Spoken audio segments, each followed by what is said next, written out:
This is a Dorking Out special bulletin brought to you by Impatience. Want to do something right now you could just as well do in the very near future? Then you need Impatience. We now join our hosts, Sonia Mansfield and Christopher Allen Smith, blabbermouthing already in progress. And the doctor said I wouldn't get any more nosebleeds if I would just keep my finger out of there. Hey! Mansfield, we're on. This is Dorking Out's continuing coverage of the Star Wars Rogue One, Star Trek Discovery tidal wave of news. Joining us today is Peter Brown, the associate editor of Assignment X, and David Tracy, the communications director for the Chaos Group. They're the makers of V-Ray rendering software for visual effects. You may recognize their contributions to movies such as Game of Thrones, Deadpool, and SpongeBob SquarePants, as well as most of the Marvel movies, a lot of video games like the Batman Arkham Asylum series, and also a little-known show on some deep cable channel called Game of Thrones. He is also the co-host of Old Movies, New Beer with some jerk who will remain nameless. Deadpool. Oh, and Deadpool. I'm sorry, I thought I said Deadpool. And Deadpool. So, within the last hour and a half, the new trailer for Star Wars Rogue One, a Star Wars story, has come out. Peter, what do you think? What were your impressions? Well, I watched it 3 times. So that kind of gives you an indication that I was kind of excited. It looks great. Any worries I had about them going back and reshooting and having all those problems that they were talking about, I don't have any worries at all anymore. I think it's going to be a lot of fun. I think it has a little nice hint of darkness, which is good. I think it's going to be maybe a darker movie than some of the other Star Wars, which I'm actually okay with. I don't think that love it when a lot of the dark, people Peter. I do. That's true. I don't think many people are going to live in this movie. I think almost all of them are probably going to perish. So that's kind of cool. That's going to be interesting to see. And I say that just because I think the nature of what they're doing is probably dangerous enough to have that. And I think since it is kind of a one-shot, they don't have to have these characters come back. And I think that's fine. So I liked it. I think it's going to be fun. I would be so happy if the movie ends with Darth Vader slaughtering all of them. Oh my God. Me too. That would be awesome.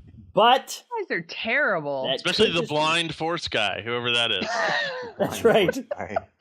And the children. Is that what you were going to say next, Peter? The guy's like, I don't fear anything. I got this wooden stick, and Darth Vader just chokes him to death. He's just like, yeah, it's like this. Game of Wars is what you want to see. Yeah, you guys are looking for Game of Wars. So, David, what did you think? I loved it. I love that it's a departure from the main storyline. I love that it's got sort of a Seven Samurai, Magnificent Seven, Dirty Dozen sort of vibe to it. Which, just seeing it in this sort of universe, I think is going to work out really, really well. I just like Darth. I mean, I know everybody loves The Force Awakens, but the main villain in that just to me looks like he's in the Mighty Ducks and he's wearing a black hockey mask. And he's just a grumpy millennial that's wearing the mask because it's cosplay. And I'm out. No. You better be. Send your as long as Vader doesn't come on the screen and go, no, and then kills them all. No. That's another story. Well, it could, he might not do it in this version, but 10 years from now, they could just insert that, so we can never really be safe from I still Darth can't. Vader screaming no. I know, and I still just can't get over him being, at the end of the day, like he's not disfigured by the dark side. He's a burn victim. I know. Like, that's such a bummer to me. Like, the Emperor, like, he's disfigured because he's so really bad. evil. And, like, Darth's like, no, it's unfortunate. He fell in lava. Whoops. Well, but the whole reason... He slipped on a banana. I don't know how to make a trenchant point after you guys comparing one of the fates of one of the greatest villains of all time to a clown slipping on a banana peel. Star Wars Special Burn Unit. Oh my god. To all of the burn victims in the Dorking Out audience, I would just like to say, oh no, that's about right. I was going to apologize, but no, I don't think I will. Sonia, what did you think? I'm really excited. I used to look forward to December because it was the holidays, but now I look forward to December because we're getting Star Wars movies. I think it looks so good. I was never worried about the reshoots, so I'm fine with it. I feel confident that we're in good hands. I feel like we're in good hands. David and I watched it a few times, and you also mentioned you compared it to Firefly, which I thought was a really good comparison. I kind of get a Firefly vibe from it that I like. Well, it looks like I'm going to be the fly in the ointment. I really liked it. I thought I was excited. It looked cool. I like the vibe. I like the tone that they're going for, kind of the more gritty, soldier on the ground tone, which is what a lot of people have been talking about. However, I think there's been a track record in the last couple years of studios freaking out, ordering reshoots, and the movies suffer substantially. Did you just watch the preview for Suicide Squad again? No, but Suicide Squad is on my mind. The stories of the reshoots and the studio interference with that movie have been pretty documented by now, but for those who might not know, Warner Brothers, after the release of Batman vs. Superman and kind of throughout the production process of Suicide Squad, were nervous about a very dark, sinister tone for that. So they had an alternate company cut a version of the movie alongside David Ayer, the director-writer, cutting his version. Plus, they ordered reshoots to inject a lot of humor and all that kind of stuff. And I think the ultimate product was kind of a Frankenstein's monster of a movie. It was a fail. Well, it took out Jared Leto. Well, all Jared Leto scenes. Yeah, and here's the thing: is my boys were kind of pestering me to see it, so I saw it again with them, and I ended up liking it more. And this was an experience that I had with Batman vs. Superman, which also had reshoots and also had a famously troubled editing process because of the studio freaking out late in the process about their what they were seeing in Zack Snyder's original cut. Those two movies have a lot of good scenes and a lot of good moments, but the construction of the overall edit has a lot of problems, a lot of difficulty. And another movie that is similar to that from last year, Peter, what's the movie I'm going to mention right now? Fantastic Four. That's right. Drink, everybody. Fantastic Four. That's right. Every podcast. That's right. Every podcast we talk about Fantastic Four. Well, because it's a fascinating situation where it's a big and you're right. It's a big movie that the studios are paying a lot of attention to, and the first half or the first third of it is like, wow, I don't understand why all the hate for this movie. This seems like it actually could be pretty interesting. And then you can almost see the moment when the studio executives entered the editing suite, sniped all of the editors and the director, and took over and finished the movie. In the bed. Exactly. Yeah, you're exactly right. Yeah, I mean, Fantastic Four is a great example, and I haven't seen it, but from what I hear, Suicide Squad is the same way. They took out all the dark scenes because that's all the news coming out now. Margot Robbie even said that too, that they took out all these really heavy dark scenes that were mostly involving the Joker and some of the other crime stuff going on. Yeah, and they replaced it with other stuff, and it became an inferior movie because of it. Right, and actually that kind of reminds me of something that Sonia talked about in our Suicide Squad review, which is there was a lot of stuff about the Joker being an abusive boyfriend and, Harley Quinn getting away. But all of this is to say the fact that there are huge reshoots on this movie and on Rogue One. You know, Disney's tried to deny it. Kathleen Kennedy's kind of tried to deny it or downplay it or minimize it. You know, there's a lot of rumors going around that Tony Gilroy, who made The Bourne Legacy and several other movies, but he also wrote the original Bourne trilogy and all that. He is supposedly acting as the director on these reshoots. But that could be Much Ado About Nothing. It could be not exactly what's going on. But I have to say, everything looks great, but I am nervous about it. Now, we probably should point out, however, that the two studios that did the movies that you were talking about is Fox and Warner Brothers, and both have kind of a checkered past in terms of having done this to other movies. No doubt. Yeah, and this one is Disney, and Disney doesn't have kind of that track record. That's it could true. be that they're in better hands, and that the people who are in charge there kind of understand what the fans and are making it a better movie than it was. It could be that it might be a better movie than it was. That is possible. I agree with you. The one caveat that I would say is that the rumors that I've been hearing about the reshoots for Rogue One is that Disney, it went into production as kind of a more gritty war movie, and then when the Disney executives saw the reaction of people to the lightness and the fun of The Force Awakens, they circled back and said, all right, now you have to make it feel like a Star Wars movie. A lot of or some of the reports were that the Disney executives were nervous that Rogue One did not, quote unquote, feel like a Star Wars movie. But and the other thing that makes me a little nervous is what we've kind of relearned from trailers this year, which is, for example, Star Trek Beyond had a famously awful first trailer.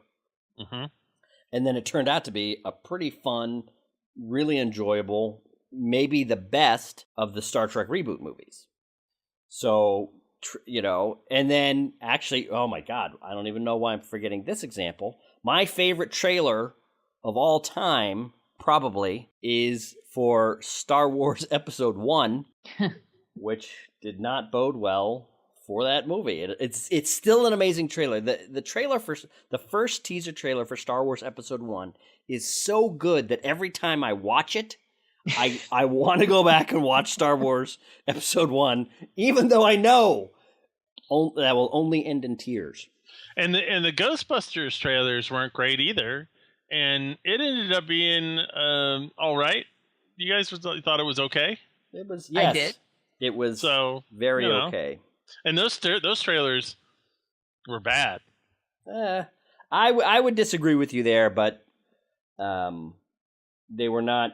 The trailers were not great, I would say, and the movie was not great, I would say. But I will say about the levity thing, like them going back and shooting more comedic parts or whatever of this. I didn't get any of that in this trailer. I mean, this trailer is dead serious. So the only part I think that's funny is when he says the robot says, "Oh, there's 97% chance of success" or whatever, and the guy goes, "Oh, he means well." I think that was like the only moment. Yeah, which is totally appropriate and in character. It would be nice if that didn't so closely echo. C-3PO. Never tell me the odds. Exactly. It even sounds like it's voiced by C-3PO. Anthony Daniels. Yeah. Somewhat, yeah. I think that's Alan. That's actually one of the Firefly guys, isn't it? It is. Who is it? So it's Alan Turek or whatever, or I can't remember that guy. Right. Con Man. Yeah. So I think it's interesting that you're all cautiously optimistic. That's how I was about Force Awakens. And now I feel after Force Awakens, like, no, we're in good hands. It's going to be okay. Yeah. And you're kind of going the reverse. Well, but if you saw this trailer and you saw the first trailer for Rogue One, I mean, you're not going into it thinking, oh, it's going to have all these comedic moments and one-liners. And that's true. I mean, how could you? There's none of that in this. That's true. So, I mean, I know people still maybe expect it anyway, but most thinking people, I think, go to Star Wars movies for like jokes. I agree. No, I agree. But I do think that we do go to Star Wars movie for a certain enjoyable tone, a certain, and I think J.J. Abrams said this when he was making these, is there's got to be like an enchantment. There's got to be a feeling of wonder. That is and a feeling of excitement. That is kind of the combination of those emotions is kind of the Star Wars thing, which was an urge to buy action figures. That's right. That's right. A huge urge to buy action figures. That's right. And those were the things that were kind of missing from the prequels, and that the Han Solo vibe is what I guess we'll call it. Is what was missing from the prequels, and that's why they might have the reputation that they have. Speaking of action figures, did you hear that they already have a Jane Orso figure already in the works? I would hope so. Unlike the Rey fiasco. Yeah, unlike Force Awakens. So they had that whole Rey fiasco with no action figure for the main freaking character, and then now they've already got it like planned in the works. So for all sounds you like action figure collectors out there. So is it me? And I think they've done this. I think they did this several times. In what was that? I said yes. Yes, you said, "Is it me?" And I said yes. Yes. Actually, that's usually a good answer. But what I was going to say is they've done this in several previews. Like with the re-release previews back in the 90s. They did this, I think, with several of the Revenge of the Sith trailers, and then they did it with this one, which is they try to get the fans to freak out just by having Vader breathing. Because it works. Well, exactly. and it feels kind of silly because a lot of times there's a little stinger at the end of trailers that is like one last little sweet blast of something cool, or like some cool money shot or some funny character thing. And here it's Vader standing with, not even looking at us, and just exhaling. He doesn't even do a full breath. They did it in the Phantom Menace trailer too, didn't they? You're right. Yes, they did. I think they did. And so people going in there expecting to see Vader, they see this snot-nosed little kid. That's right. So, yeah. That's pod racing. I will defend that movie. I will. There's no defense of that movie. I will defend parts of that. There is no defense. There is definite defense of that movie. What were you going to say, Mansfield? I said I'm a Phantom Menace apologist. That's right. I kind of am too. I go back and forth. I sway back and forth pretty wildly. No trade embargoes are going to get me to approve of that movie. That's right. I heard that's all Rogue One's about. Trade embargoes. That and they're trying to sneak over a metachlorian over the border. Wouldn't that be sweet? It's a drug run, and one of them is a donkey. Oh, wouldn't that be sweet if it was all just, Senate subcommittee Breaking hearings? Bad with metachlorians. They're in like a metachlorian lab. No, that would be. I just thought of this too. The whole premise of this movie is they're stealing the plans of the Death Star, right? And they're going to, so they can find a weakness. But like in search of the only weakness they find is like a little hole in the thing. You know what I mean? Like, doesn't that seem like there would be something else? Maybe. Well, there are rumors, or supposedly, I don't know, that the designer of the Death Star had second thoughts halfway through. So that hole, they might be kind of revealing that hole was not there by accident. Well, like but in Return of the Jedi, they have to go into the Death Star. Yeah. And they have to destroy the power source of it, or whatever that is. And then they have to get out, right? Right. So why is it that you just like shoot some torpedoes down a hole and it kills the first one?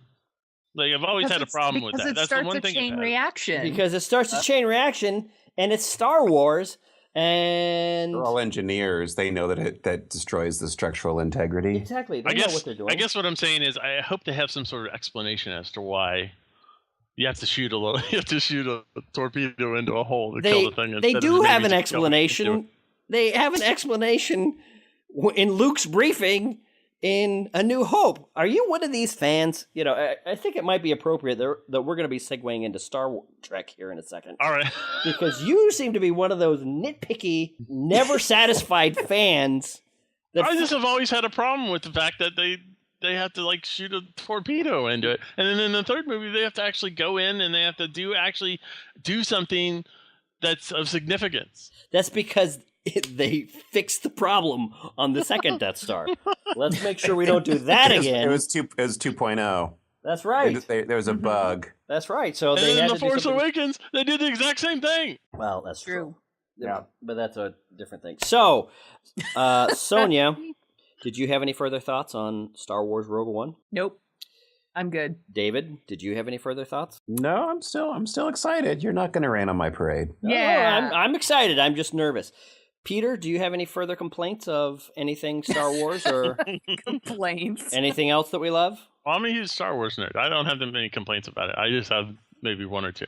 All right. I would just say this is that I know a lot of people were kind of hating on the whole beach scene that they had in the first trailer, where it looked like, oh, it's kind of out of place. Why are there AT-AT walkers on a beach, and you know they're having this kind of weird Because the point of having AT-AT walkers is to tropical walk war or wherever whatever. they need to go and attack things. I know, but anyway, it looked like at least it looked like that the rebels are being attacked in this one. It looked like Okay. they showed a little bit more. Yeah. That was really kind of like their excited home to see base, that. and that the Yeah. Empire was attacking the actual rebel base. So I was just gonna say, I think that Yeah. maybe that gives an explanation as to why it's a beach. Agreed. And also, who calls them AT-ATs? They're AT-ATs. What didn't you call the little one? What do you call it? ATS? ATSTs. Yeah, what do you call the ATST that's- then? Scout At- walkers. that's- Scout walkers is what you call them. No, it's not a Scout Walker. It's an ATST. Are you really a Star Wars I fan? say No, tomato, come on. you say tomato. Are you now? I'm beginning to wonder if you really are a Star Wars fan, Peter. I could question your Star Wars fandom I'd Oh, like it's to. a- I'd it's a- like to by see you calling try it it. an AT-AT Walker. Hey, you guys, I heard both your mom's names are Martha. My mom's name isn't Martha. Do you have an Uncle Owen? No. Try Did the again. Waynes die in Rogue One? What was that? I said, did the Waynes die in Rogue One too? Probably. Probably. All right.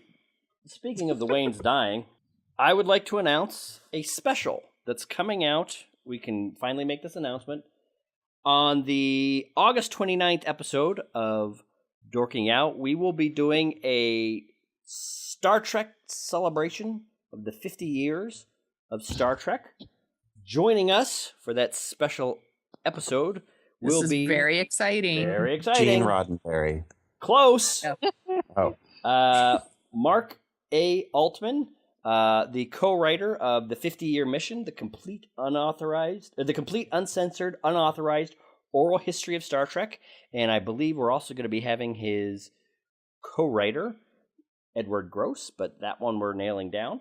So we just wanted to announce that and also say that I think Ed and Mark are going to be on the History Channel this coming Sunday to talk about the 50 years of Star Trek. And if I remember correctly, I think I saw on Facebook that one of our other guests, the illustrious Jeff Bond, who actually played Dr. McCoy in one of these fan films, is also potentially going to be on the 50 years of Star Trek. So, That's awesome. yes. So I didn't know that part. this Sunday, That's cool. watch them on the History Channel, and then come back to us on the 29th of August when we are going to be talking all things Star Trek with Mark and Ed and possibly some other people. We're going to figure that out. All of that is to segue into our other big continuing story, which is the announcement of details for the next Star Trek series, Star Trek Discovery. Brian Fuller was at the Television Critics Association yesterday, where he dropped a lot of the important details of what this new show is going to be. It is going to be in the Prime universe. You true Star Trek fans know what that means. Peter, do you know what that means? I do. All right. It's going to be set 10 years before the beginning of Kirk's 5-year mission. It's going to takes events mentioned in previous iterations of Star Trek, but as he put it, not fully explored. The incident that is the center of Star Trek Discovery is not the Romulan War, he confirmed. Star Trek Discovery will be the first Star Trek show not to center on a captain, but it will be centering on a lieutenant commander, a female human lieutenant commander, and kind of her personal journey through a 13 episode arc. Fuller described this first 13 episode season as a novel for television, which is very, very exciting. He confirmed, absolutely, we're having a gay character. And then later he tweeted out that all Gorn are gay. So we'll see how that shakes out. All what? Gorn, they're the green lizard people. Oh, okay. From an episode that Peter, I'm sure, can tell us about. Peter? Is that the one where Kirk kills him with a diamond? That's right. That's the one where Kirk kills him with the diamond shotgun. Yeah. I had a Mego action figure of Gorn. That's right. All right. Cool. He was cool. Yeah. And gay. And gay. Well, aren't lizards, aren't they kind of, they're open. Well, that's the thing is I think in certain instances lizards can be male or female, so he might not have been joking. Anyway, he said that Fuller said the series will be serialized with weekly chapters, but also feature close-ended stories. They're not going to have to adhere to, since this is going to be on CBS All Access, which is kind of CBS's play at building a Netflix-type streaming service. They are not going to be subject to the broadcast standards and practices. So there's also a couple more things. Spock's mother, Amanda Grayson, may be featured on one or more of the episodes. Boom, boom, boom. And there has been some other fans that have kind of speculated and looked into things. I'm hearing a lot of chatter around the internet that the incident that the series is going to center around is going to be the wars that the Federation had with the Klingons. They're also confirmed to the Hollywood Reporter that there will be a female admiral, a male Klingon captain, a male admiral, a male advisor, and one of the things that Brian Fuller has said in the past that his ultimate dream would be to have Angela Bassett be the captain of a starship in his whatever Star Trek show he wanted. So who knows if something like that could happen. I think that would be very exciting. Having reported all that or said all that or reiterated all that. David, what are your impressions? What are your hopes? Are you already typing your Star Trek Discovery fan fiction in the background? Is that what I hear? That you're hearing the typewriter going as we speak. I am cautiously optimistic. I love that it's in the Prime universe. I love that it's 10 years before. I love that they're using the old logo even, which it's got that kind of, so I'm kind of a visual person. So I just love that constructivist Russian look. And I feel like the look of the Enterprise looks Russian. You mean, I'm sure, of course, the USS Discovery? The Discovery, sorry. Yeah. And I don't know why it's being built in a meteor base, but I almost wonder if it's like a joint. I wonder if there's a little Klingon influence in the building of that ship, because it looks a little rough in comparison even to Enterprise NX-1. But right. I like that there'll be more aliens. I think it's kind of funny that people Variety led with there being a gay character. Right. So every comment in Variety was like basically the Leviticus trolls. And if you're a Star Trek person, like the most exciting thing is like hinting at, potential plot lines that were in the original series and everything like that. Like you're just going to assume that it's going to be diverse because that's just the Star Trek world. kind of by design. Right. And so yeah, I'm pretty excited about it. Hasn't there been gay characters on Star Trek before, though? Not exactly. There have been allegory gay characters and gay, stories.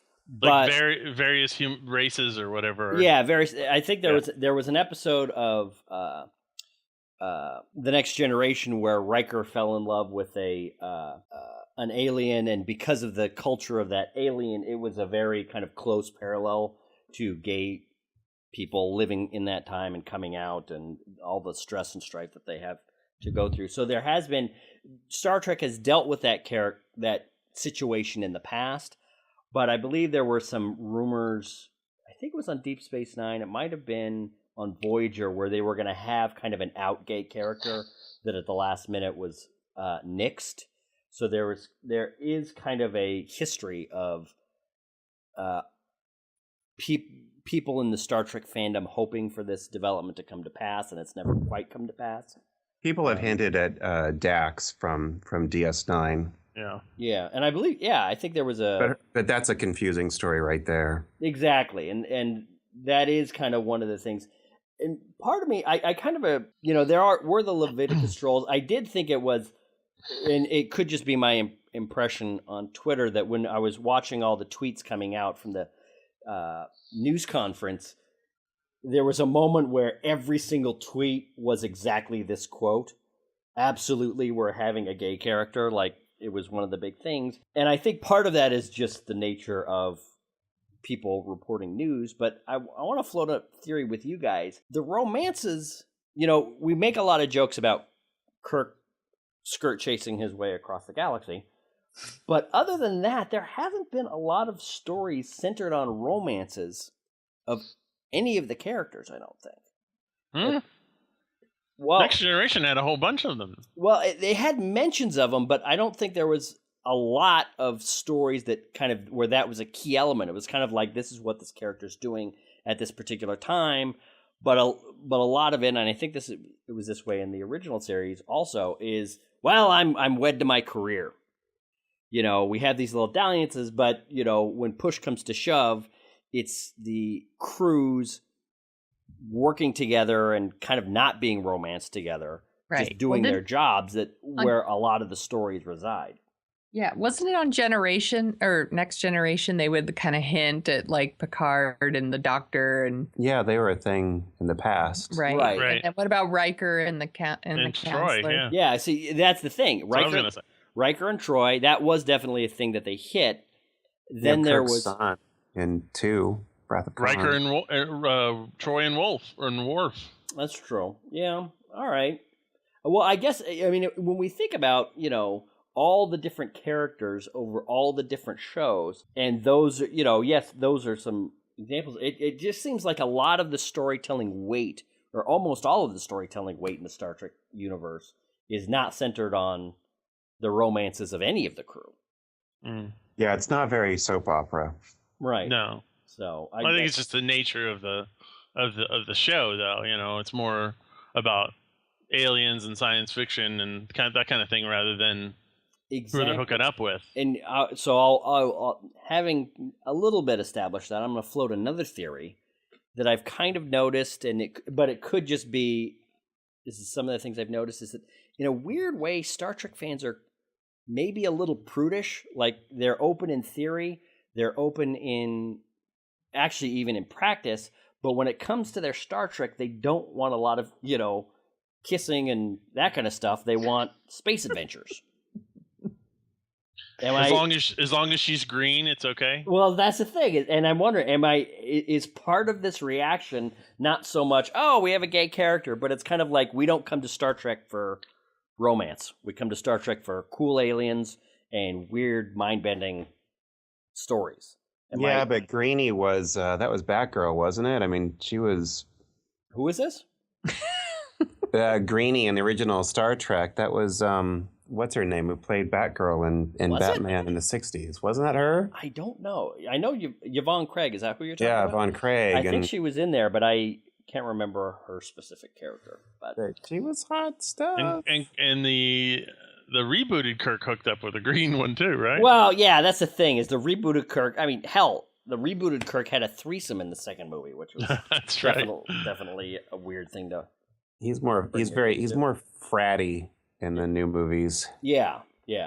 So, I could see that maybe people don't, like, people want Star Trek. We talked about this with Jeff, I think, about how people want Star Trek to be exactly what they want it to be. Like, no, it needs to be the same. It needs to be what it's always been. Right. You know, it needs to be just like the original series, or it needs to be just like the Next Generation. I think Mark Altman said something about, like, people's favorite Star Treks are the ones they grew up with. Right.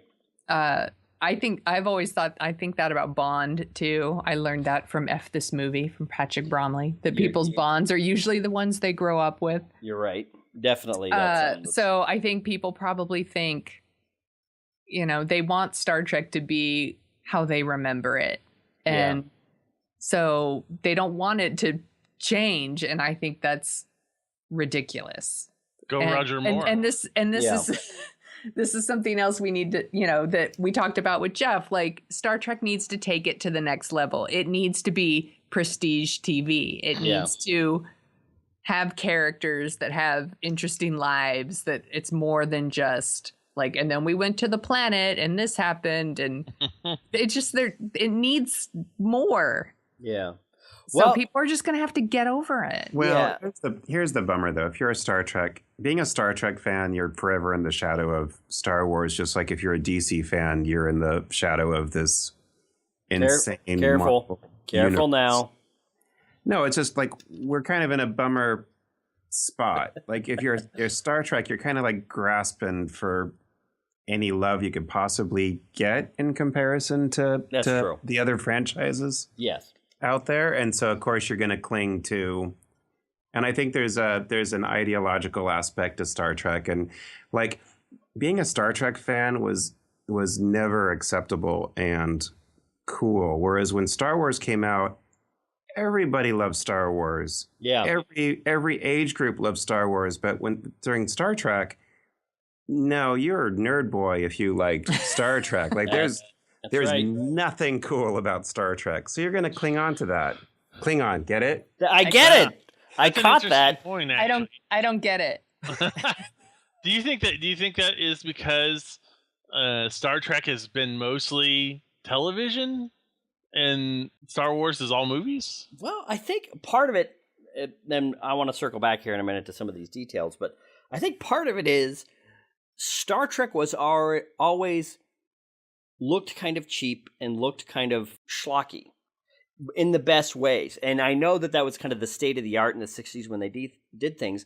But if you look at an episode of Star Trek and then look at the first Star Wars movie, Star Wars was the state of the art after 10 years of revolutionizing special effects since Star Trek was done on a television budget. So I think if you had somebody looking at Star Wars and Star Trek through the 70s up until the first movie, side by side, it would just be like, oh, no question, Star Wars. It's fun, it's crazy, it looks fantastic, it looks modern. Star Trek from the 60s looks dated, it looks, you know, cardboard set sometimes, and I say all these things with love, but I think that is part of it. And Star Trek, you know, the first Star Trek movie looked insane, but was not fun to watch. Well, in Star Trek, not only did it start as a TV series, but it started as an unsuccessful TV series. So its fan base was a cult fan base from the very, very beginning. Whereas when Star Wars came out, that was a shift in our popular culture. Like it was an earthquake. And so I think just by that very nature, it's going to be really, really hard. Yeah. And I think, you know, it's funny, Sonia, you mentioned Jeff Bond, and he did say one of the things was Star Trek needs to set as its standard Breaking Bad, Game of Thrones, The Sopranos, really high-end television for what it should be competing with. And as I look at the details that have come out, I have to say I'm very hopeful that they're doing that. You know, Brian Fuller has done some really awesome, awesome TV. Right. Like, I loved Pushing Daisies. Yeah. I loved Waterfalls. I know Peter like Wonderfalls. Thank you. I know Peter likes that one a lot too. I do, yeah. Even like that little Munsters reboot that failed. Isn't that him also? Was it Munsters? Was it Munsters? He did. It was called like Mockingbird Lane or something. How did you see that? Did that ever with Eddie Izzard? With Eddie Izzard, is they aired it like around Halloween one year. Oh, like, no kidding! And it was so good, and it failed. And I really liked it. He did Dead Like Me, which I liked a lot too. And of course, I didn't watch Hannibal, but I know people super love Hannibal. Well, that's the thing is, I watched a season and a half of Hannibal. I have not seen anything on any television as grim and dark as that show. Right. That show, there are moments in that show that are 10 times as dark as anything I've seen in Game of Thrones. Like, it's not only, I remember there were certain moments in that show, not only was, how the hell was this on NBC? I had moments thinking, how the hell is this not rated NC-17? Like, it was insane how dark and gory and crazy that show was. Dark, you say? Maybe I'll check it. But, so all those credits on top of the, that he worked on Voyager and he worked on Deep Space Nine, like, this is another example of, I feel like we're in good hands. Yeah. Like, so someone who likes Star Trek, who loves Star Trek, who's going to take good care of us. Yeah. Now, unfortunately, though, while Brian Fuller has a lot of creativity, a lot of his shows haven't had a longevity. Right. Like Wonderfalls was only like 10 episodes. Pushing Daisies, I think, was only like 2 seasons. The Munsters thing was just one shot. Yeah, so there wasn't even that. And then Hannibal only lasted a couple seasons. Yeah, 3 seasons. And I think Dead Like Me only lasted a couple of seasons. You're right. Right. It could be. I mean, hopefully he's kind of been cutting his teeth and improving on these things, so he can bring some of that quality. And I think if he does bring that level of quality to a property like Star Trek, I think a lot of real Star Trek fans, it's like, we love the movies, but we don't want 2 hours every 3 years. We want 13 or 26 hours every year. We would rather have it on television where, I think a lot of people have made this comment, but when you translate Star Trek to the big screen, it's got to do certain things. It's got to have more action. It's got to have more visual pop. It's got to have a wider appeal.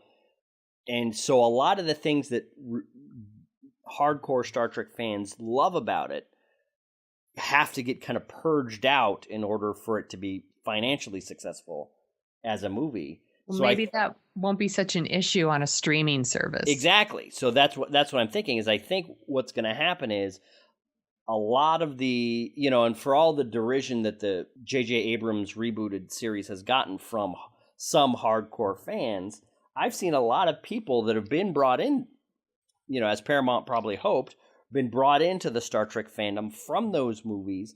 So if you had the hardcore fans that have been wanting a television series for the last 10 years anyway, plus the new fans from the movie, I think what might actually be a problem for this movie, for the show, is not his track record, but the fact that you have to sign up for CBS All Access, right, to watch it, which I will do. But how many people are going to make that leap? I want everyone in the cast to be a Neelix. Oh, just a cast full of Neelixes. Okay, so trouble with Neelixes. That'll be an episode. So I think we've already established that Peter is not a real Star Wars or Star Trek fan. Now we can say with a surety that you're not a real Star Trek fan. So I guess it's down to me and Sonia. And we know that I'm not the biggest fan. That's right. So I guess it's down to me compared to you. Or are you just so baiting Smith, I me? wanted to ask you, what do you think about it being set 10 years before the original series? Would you have preferred it moved ahead, maybe after Next Generation or something like that? Yeah, or... I definitely would have liked something after Voyager or after Nemesis, as people are saying it. But it's one of those things where the cast of creative team that they're putting together are good enough, and Brian Fuller's track record is good enough that I think we're in good hands, and I'm going to trust them to do their thing, and then we'll see. I do have a sneaking suspicion. Somebody tweeted at Brian Fuller today, actually, saying something like, "Oh, I wish it was set in the future." And supposedly he tweeted something back, "All good things, to those who wait," or something. So I have a suspicion that something's going to be going on with the timeline that we don't really know yet. That it could go into the future, or who knows. He did make references to how he's excited that they're going to be Discovery is set so close to the Kirk era that we can play with all the iconography of those ships and those uniforms, which a lot of fans are pointing out that Kirk's Enterprise launched 20 years before, I think, his 5-year mission. So I think it's pretty confident that we'll be seeing the original Enterprise on the show at some point. Well, so are they going to keep the same cast season after season? Because there was also talk that maybe it would be totally different stories, right? Or no? I don't know. That's not something I've heard nailed down. One of the other things I thought was really interesting, I've been meaning to say this, is the fact that it's not centered on a captain could be really interesting. Having it be kind of a lower ranking officer, and as she kind of navigates her way through the ship, as the ship navigates its way through the universe, I think it'd be really interesting. Now is that saying? Now are they saying when they say that there's going to be a captain, but that person isn't going to be kind of the main character? Yeah. Or are they saying that this person who's commanding the ship is going to be not a captain, but... Yeah, I think it's the former, because what's been described is the lead, it's a female human who's the lead, but not a captain. Her rank is lieutenant commander, quote, with caveats, unquote. And then Brian Fuller, on the lead, not being a captain, what he said is, we've seen 6 series from a captain's point of view. So what I think they should do the show kind of like The West Wing. Yeah. Where like the president is kind of like the supporting character. Yeah, that could be interesting, which is funny. And then it's all like kind of like the minions and everybody like putting everything together and figuring everything out, and then you go to the captain. Exactly. Well, that's the other thing is Star Trek has a history of captains going crazy. I think it would be really interesting at some point during this season if, the lieutenant realizes, oh, this captain is not a Captain Picard or Captain Kirk or Captain Sisko or Captain Janeway or Captain Archer, where they, you want like a Captain Jack Sparrow. Yeah, exactly. Kind of like, I don't think this captain's all right. We maybe have to. He's a Captain Morgan. That's right. We have to get this captain out of the captain's chair because they're going crazy, and I gotta, we have a situation where, I don't know, kind of a mutiny or something. I don't know. Who knows? You're going to start without a captain's log, so it's going to have to start like Doogie Howser instead. So it's a little private journal. Now, I don't want to get technical or anything, but Benjamin Sisko, so you can test my knowledge now. So you say I'm not a Star Trek fan. Benjamin Sisko, when he took over Deep Space Nine, was just a commander. Was not a captain. But he was promoted to captain. That's true. But he was promoted to captain. But when that show started, in the first couple of seasons, he was not a captain. I know. It wasn't until he got the Defiant that they made him captain. That's right. Peter, I'm sorry. I did not really mean to hurt your feelings and make you feel like you're not really a Star Trek fan. So technically, that's right. You have seen the show from a non-captain. That's true, but that person was he was still the commander. He was still the top dog in that area. I think it would be interesting to see a character who's not the commander of the ship or commander of the space station have to navigate not only, sending orders down, but also managing up.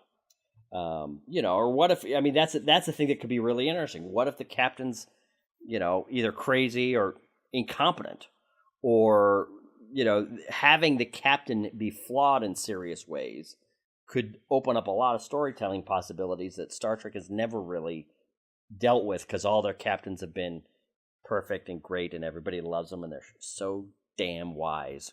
You'll have some Pike. Captain Pike. Oh, from... Well, yeah. Yeah, but I thought Captain Pike was pretty wise and...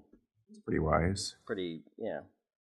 Yo, you're saying he could be in the show. He could be in the show. Oh, I see what you're saying. Yes, you're 100%. In fact, theoretically, he could be commanding the Enterprise during the show. Yeah. And Kirk would be his number one, right?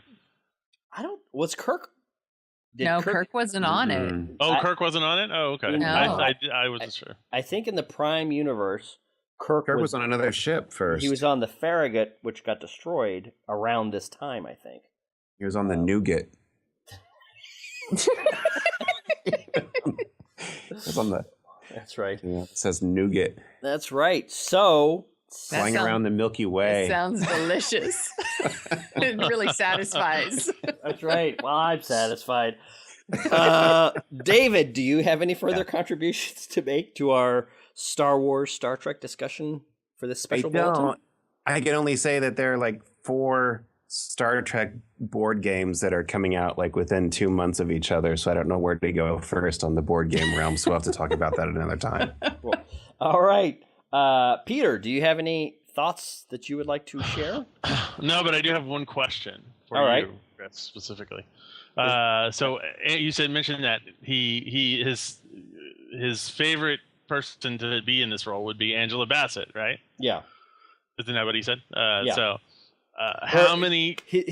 What he actually said, and this was like 5 years ago or 4 years ago when he was talking about a theoretical Star Trek show that he would have, he was talking about Angela Bassett being the character of, or being the captain on his show. So, so who knows what that would be right now? Okay. So how many Freddie Prinze Juniors is she?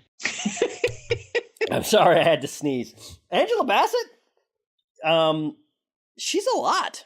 I don't know. I don't know. Well, see, that's the thing is I'm gonna. She's probably, like 80. She's like 80 FPJs. Well, see, that's the thing. 80,000. Is I have to.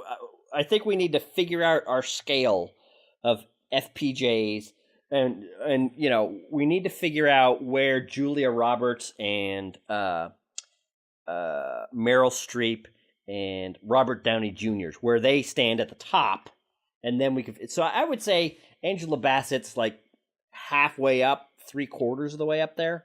She's pretty charismatic. She's not as big a star, but she's interesting. So around like 50,000 Freddie Prinze Jr. Yeah, exactly. She's very interesting. She's very magnetic. I think as a captain, she's got that perfect captain vibe that would just be so... Or if we need to divide it up by the sexes, we could say she's like 80,000 Rachel Lee Cooks.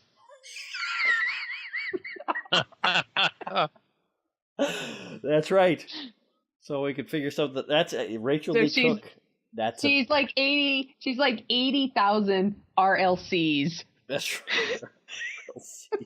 All right. So for any of you still listening, wondering what the hell we're talking about, we are in the process here on the Dorking Out Show of creating the international standard for actor and actress charisma, and the unit of measurement that we are using is the Freddie Prinze Jr., who is completely inert as a actor, doesn't repel people, doesn't attract people. He's just there. So he's one Freddie Prinze Jr., and then you measure up to your Tom Hankses, your Tom Cruises, and your Robert Downey Jr.'s, or you measure down to your Steven Seagals and your Rob Schneiders. Right, there you go, Rob Schneider. So Adam Sandler's. Well, see, Adam Sandler's interesting because Adam Sandler might be the actor that swings the most wildly from hot to cold. Right, he's like a plus or minus Freddie Prinze Jr. Exactly. Like, yeah, he could be. I mean, like in Punch Drunk Love or like Happy Gilmore. He could be up at the top. But David's over here looking up Rachel Lee Cook. No. I was looking at Freddie Prinze. She's All That. It's been in. Yeah, because they're both in She's All That. She's All That. Yeah. Oh, is he in that too? Yeah. Yeah. Yes, that's right. He's in Scooby Doo. Yeah. He is. That's right. So, all right. Peter, did you have any more thoughts? No, that's enough. All right. Sonia, anything else you would like to say? Nope. I'm good. All right. So, thank you for joining us on our continuing coverage of the Star Wars, Star Trek tidal wave of news. We will be now rejoining our regularly scheduled podcast schedule, which is Monday. Every Monday. Please go to iTunes right now and give us a rating and a review. And go to We do it for your podcast. if you had one. So get a podcast, and then we will prove ourselves to you. But until then, rate and review us, please. Thank you very much. Is there anything you would like to say now, Sonia? I'll just say goodbye. Bye!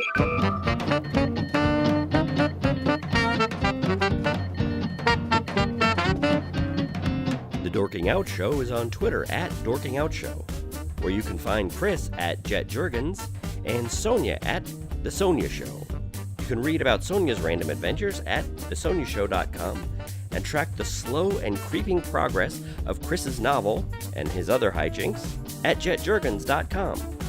You can find out more about The Dorking Out Show at dorkingoutshow.com. While you're over there, you can support us by giving us a review on iTunes. We have a handy-dandy iTunes link to whisk you right back to 2007, where you can leave your review and 5-star rating in iTunes. We'd do it for your podcast. Want to dork out even more? Well, you can sign up for our newsletter, where you'll get all the headlines we use as fuel for the show. That's it for this week. Thanks for listening.